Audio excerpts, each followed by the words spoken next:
జన్మజాతకంలో కూడా ఇద్దరు జాతకాలు సేమ్ ఉండవు. ఎందుకుంటాయి? ఏముంటాయి? ఇప్పుడు మీరు జన్మజాతకంలో కూడా వేరువేరుగానే ఉంటాయి ఫలితాలు. 2 నిమిషాలు తేడా పుట్టినా తప్పకుండా వారికి డిగ్రీల ప్రకారం వేరే ఉంటాయి. ఎందుకుండవు? కంప్యూటర్కి అయితే సేమ్ ఉండి కనపడుతుంది, కానీ మాకు కనపడే తప్పకుండా ఉంటాయి. ఎందుకు? కవల పిల్లలు ఎప్పటికి కూడా హస్తరేఖలు తీసుకురండి, ఇద్దరు సేమ్ ఉండవు. ఇద్దరు హస్తరేఖల్లో చాలా తేడాలు ఉంటాయి. అందుకే నేను క్లియర్గా అడిగాను, ఓన్లీ ముఖం చూసి చెప్పాలి అంటే. ముఖం కవళికలు కూడా తేడా ఉంటాయి. అదేంటి జాతకం చూడమంటారా, ముఖం చూసి చెప్పంటారా? మీరు నాకు అర్థం కాలేదు. ముఖంలో కూడా చాలా తేడాలు ఉంటాయి. ఐబ్రోస్ కానీ తేడా ఉంటాయి పిల్లలు ఇద్దరికి కూడా. ఇద్దరికి ఈ శిరోస్థానం ఇద్దరికి వేరువేరుగానే ఉంటుంది. కాబట్టి ఇద్దరికి మూర్ధస్థానం వేరే ఉంటుంది. అవన్నీ వేరువేరుగా ఉంటాయి. కాబట్టి ఇద్దరు జాతకాలు తేడాలు చెప్పవచ్చు, ఖచ్చితంగా చెప్పవచ్చు. దానికి ఎటువంటి మీరు సంశయం అక్కర్లేదు. నా దగ్గర తీసుకొస్తే నేను చూసి పెడతాను.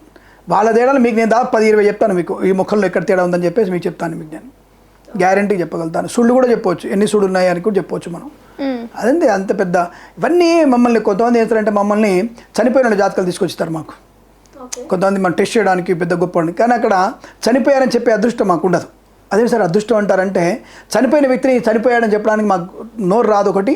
రెండోది అదొకటి మాకు చెప్పడానికి స్ఫురణకు రాదు. కాబట్టి అక్కడ మేము ఈ వ్యక్తికి అనారోగ్యం ఉంది, ఈ వ్యక్తికి బాగాలంటే చూసారా అబద్ధం చెప్పాడు, నేను 10 ఏళ్ళకి చనిపోయిన జాతకం తీసుకొచ్చాను, వీడు బతుకున్నాడు, ఆరోగ్యం ఉందని చెప్తున్నాడు, వీడు దొంగ జ్యోతిష్కుడు అంటారు. అది మాకు రాకపోవడమే పార్వతీదేవి శాపం అని కొంత మాకు నేనైతే వెళ్ళలేదు ఎప్పుడు కూడా. పార్వతీదేవి శాపం వల్ల మరణం అనేది మనకు చెప్పడానికి అవకాశం ఉండదని చెప్తారు. దాదాపుగా నేను మరణాన్ని కూడా లెక్క పెడతాను. నేను ఈ వ్యక్తి యొక్క ఆయుష్ ఎంత ఉందని లెక్క పెడతాను. నేను వెంటనే వచ్చేసి ఏదో సినిమాలు చూపిస్తారుగా విలన్ వచ్చేసి ఎన్నేళ్ళు పోతారు అంటే నాకు ఇంకా 30 ఏళ్ళ ఆయుష్ అనగానే ఇప్పుడే పొడి చేసి చూసావని ఆయుష్ తీసేసిన నేను జాతకం తప్పన్నట్టుగా ఉంటుంది అది. సో కాబట్టి మనిషి యొక్క ఆయుష్ నిర్ధారించడానికి అవకాశం ఉంటుంది.